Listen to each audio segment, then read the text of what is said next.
Hello भाई, मैं हूं अंकित। आज की इस वीडियो में हम कंपैरिजन करने वाले हैं हीरो की सुपर स्प्लेंडर और होंडा की शाइन में। दोनों ही बाइक 125 सीसी के सेगमेंट में आता है, तो इस वीडियो में हम एक एक चीज कंपैरिजन करेंगे, जैसे colour, features, engine specification, fuel efficiency, mileage, price, ताकि आप इन दोनों बाइकों में से आपके लिए कौन सा बाइक सही है वो चूज कर सके। तो चलिए शुरुआत कर लेते हैं सबसे पहले इन दोनों बाइकों के कलर ऑप्शन से।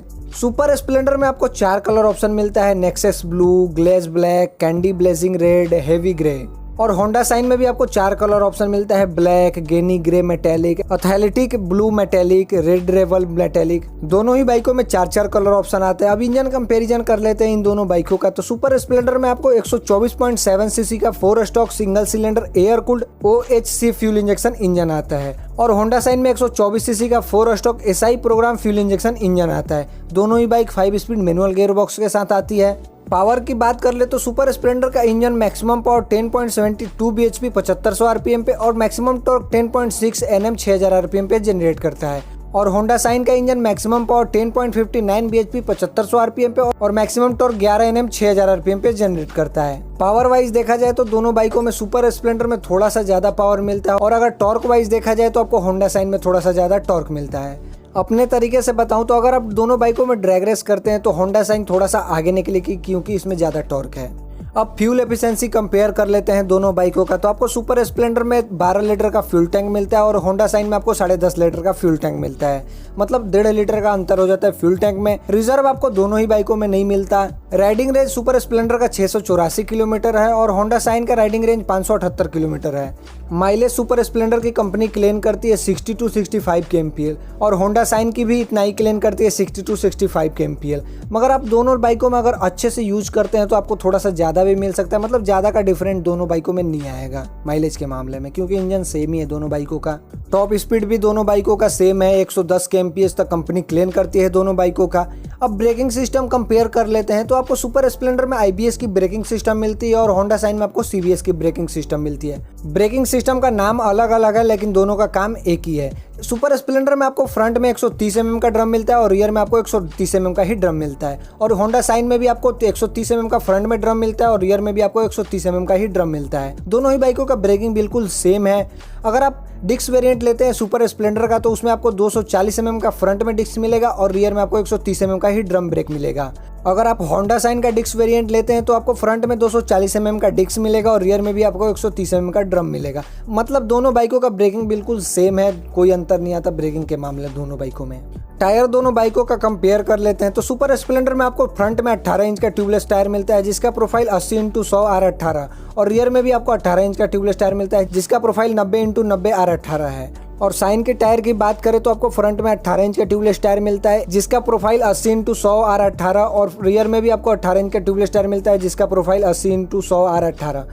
मतलब दोनों ही बाइकों का फ्रंट का टायर बिल्कुल सेम है और रियर में आपको थोड़ा सा अंतर मिल जाता है। सुपर स्प्लेंडर में थोड़ा सा प्रोफाइल उसका अलग है, 18 इंच का है मगर थोड़ा सा प्रोफाइल उसका अलग है। अब दोनों ही बाइकों का सस्पेंशन कंपेयर कर लेते हैं तो सुपर स्प्लेंडर में आपको फ्रंट में telescopic hydraulic shock absorber suspension मिलता है और रियर में 5 step adjustable hydraulic shock absorber suspension मिलता है। शाइन के सस्पेंशन की बात करें तो आपको फ्रंट में टेलीस्कोपिक सस्पेंशन मिलता है और रियर में हाइड्रोलिक टाइप सस्पेंशन मिलता है। मतलब दोनों ही बाइकों का सस्पेंशन अपने अपने जगह पे सही है, लेकिन आपको सुपर स्प्लेंडर में एडजस्टेबल सस्पेंशन मिल जाता है रियर वाला। अब दोनों बाइकों का डायमेंशन कंपेयर कर लेते हैं तो सुपर स्प्लेंडर का कर्व वेट 122 kg और शाइन का कर्व वेट 114 kg है, मतलब 8 kg का डिफरेंट हो जाता है दोनों बाइकों में। मतलब आपको बाइक चलाते टाइम थोड़ा सा ज्यादा हेवी फील होगा सुपर स्प्लेंडर। ओवरऑल लेंथ की बात करें तो सुपर स्प्लेंडर का लंबाई 2042 mm है और शाइन का लंबाई 2046 mm है।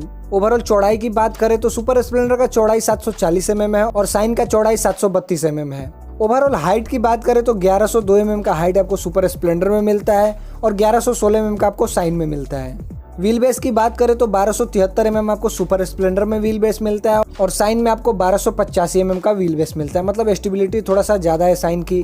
ग्राउंड क्लियरेंस की बात करें तो 180 mm का आपको ग्राउंड क्लियरेंस सुपर स्प्लेंडर में मिलता है और शाइन में आपको 162 mm का ग्राउंड क्लियरेंस मिलता है, मतलब थोड़ा सा आगे है ग्राउंड क्लियरेंस के मामले में सुपर स्प्लेंडर।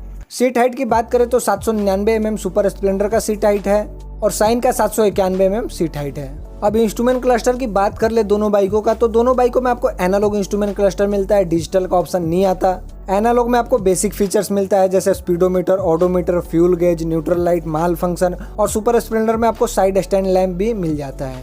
अब दोनों ही बाइकों की लाइटिंग की बात कर ले तो दोनों ही बाइकों में आपको हेडलैम्प में हाइलोजन बल्ब मिलता है और टेल लैंप में भी हाइलोजन बल्ब मिलता है और इंडिकेटर में भी हाइलोजन ही बल्ब मिलता है। मतलब हर जगह आपको हाइलोजन ही बल्ब मिलता है। मेरे को दोनों ही बाइकों में एक एक फीचर्स बड़ा अच्छा लगा। सुपर स्प्लेंडर में i3S टेक्नोलॉजी मिल जाता है जिससे ट्रैफिक पे थोड़ा बहुत फ्यूल बच जाता है, और साइन में इंजन स्टार्ट और स्टॉप स्विच मिल जाता है। दोनों ही बाइकों में अलग अलग फीचर्स हैं मगर मेरे को बड़ा अच्छा लगा। अब दोनों ही बाइकों का प्राइस देख लेते हैं। तो सुपर स्प्लेंडर का डेली एक शोरूम प्राइस 71,100 रुपये से शुरू होकर 74,600 रुपये तक चली जाती है, और होंडा साइन का डेली एक शोरूम प्राइस 71,500 रुपये से शुरू होकर 76,346 रुपये तक चली जाती है। दोनों ही बाइक के ड्रम वेरिएंट में ज़्यादा का प्राइस का डिफरेंट नहीं होता, लेकिन डिस्क वाले में 2,000 रुपये का डिफरेंट हो जाता है। अब दोनों ही बाइकों में मेन जो डिफरेंट था वो बता देते हैं। बाकी सब चीज सेम ही है, थोड़ा बहुत अंतर है। आपको सुपर स्प्लेंडर में थोड़ा सा ज्यादा पावर मिलता है और थोड़ा सा ज्यादा टॉर्क आपको साइन में मिलता है, ये चीज ध्यान रखना लेते टाइम। और आपको सुपर स्प्लेंडर में 12 लीटर का फ्यूल टैंक मिलता है और साइन में आपको 10.5 लीटर का फ्यूल टैंक मिलता है, ये भी 1.5 लीटर का अंतर है। और लास्ट डिफरेंट आपको दोनों ही बाइकों में कर्वेट में मिल जाता है और ग्राउंड क्लियरेंस में मिल जाता है। अब अपने अकॉर्डिंग देख लेना कौन सा बाइक आपके लिए सही है, और ये वीडियो देखने के बाद आप कौन सा बाइक पसंद कर रहे हैं वो भी कमेंट करके ज़रूर बताइएगा। अगर आपने बाइक्स रिव्यू पॉइंट चैनल को सब्सक्राइब नहीं किया तो बाइक से जुड़ी हर एक जानकारी पाने के लिए चैनल को सब्सक्राइब कर लें। वीडियो देखने के लिए आपका धन्यवाद। Thank you so much.